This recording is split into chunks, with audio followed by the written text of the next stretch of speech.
Capillary blood collection is indicated in adult patients in cases of severe burns, extreme obesity, hypercoagulability, geriatric or fragile veins, need to preserve veins for therapy, home testing, apprehensive patients, and point-of-care testing. Tests commonly performed on capillary blood are blood smear for microscopic assessment of cell morphology, preparation for malarial parasites, estimation of platelet number, white blood cell morphology. Rapid tests, dried blood spot for early infant diagnosis, blood glucose monitoring, pre-blood donation, biochemistry tests available in the capillary mode analyzers, for example, bilirubin and thyroid function tests. Hematology tests available in the capillary mode analyzers. Bleeding time by IV's method. Blood culture should not be performed on capillary blood. Equipment and supplies.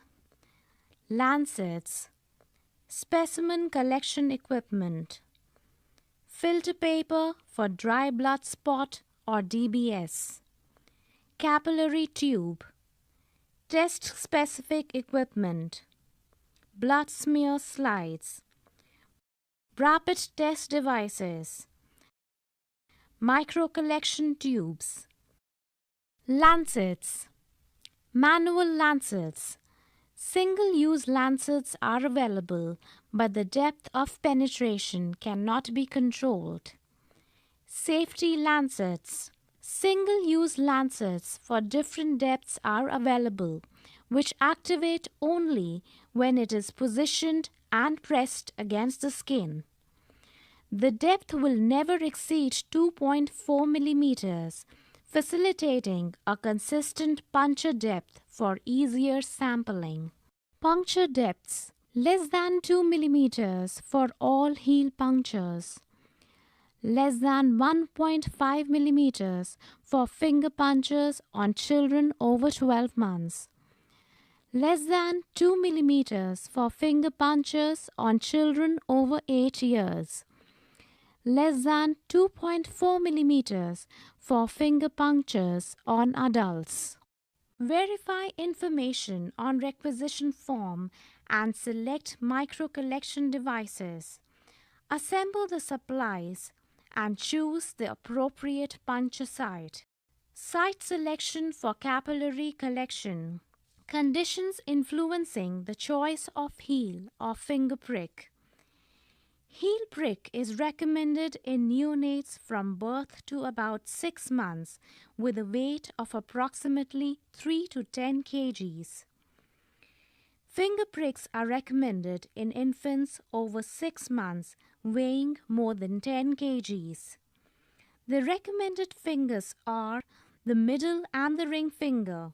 Avoid the thumb and index finger because of calluses, and avoid the little finger because the tissue is thin. For heel puncture, use plantar surface of the heel, medial to a line drawn posteriorly from the large toe to the heel, or lateral to a line drawn posteriorly from between the 4th and 5th toes to the heel.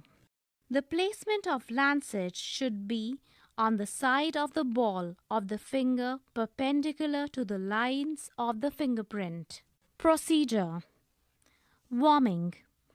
If possible, gently warm the puncture site, as warming can increase blood flow by 7-fold. A warm moist towel or warming device may be used for this, which should be heated higher than 42 degrees centigrade, and a contact time of 3 to 5 minutes is to be given. Site cleansing. All precautions as mentioned in the venous collection are to be followed. Do not use betadine or povidone iodine. Skin puncture for finger. Inform grown-up patient about imminent pain. Hold the finger and firmly place a new sterile lancet at the selected site on the finger. If using self-retracting safety lancet, activate the lancet. If using manual lancet, perform single puncture with one smooth motion. Skin puncture for heel. Hold the foot with a firm grip. Grasp the heel and place the index finger over the arch. Hold intended puncture site. Firmly and completely depress the trigger of the lancet if using a safety lancet, or perform single puncture with smooth motion if using a manual lancet. Puncture the site at a 90 degrees angle to the length of the foot. Discard the first drop of blood to avoid specimen dilution by tissue fluid. The excess of tissue fluid would dilute the sample and reduce the concentration of all the analytes, thus affecting the results. Never milk or scrape the puncture site. Collect the sample beginning with the second drop using any of the collection devices. Blood flow is enhanced by holding the puncture site downward and gently applying intermittent pressure to the surrounding tissue. Continue until desired volume has been collected. Follow recommended order of draw for microcollection tubes. While collecting blood in microcollection tubes, collect EDTA tube before serum tube. Mix anticoagulant containing microcollection tubes continuously during collection. When blood collection is complete, apply pressure with a clean, dry gauze pad until bleeding stops. Label specimens immediately after the draw. Do not use adhesive bandages on children less than 2 years old, as it may irritate the infant's skin.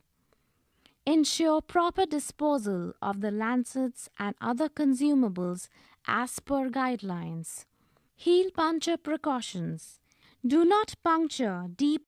Do not puncture through previous punctures.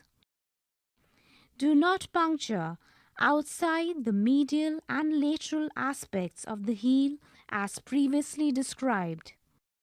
Do not puncture the posterior curvature of the heel. Do not puncture in the arch. Do not puncture areas of the foot other than the heel. Complications of capillary blood collection.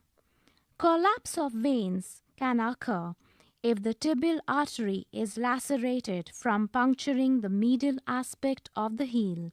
Osteomyelitis of the heel bone. Contact with the heel bone may cause osteomyelitis. Osteomyelitis could go undetected for long periods and could result in serious complications for young children. Nerve damage if the fingers of neonates are punctured. Hematoma. Scarring.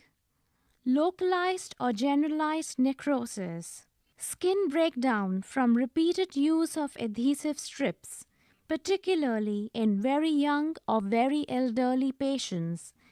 This can be avoided if sufficient pressure is applied and the puncture site is observed after the procedure.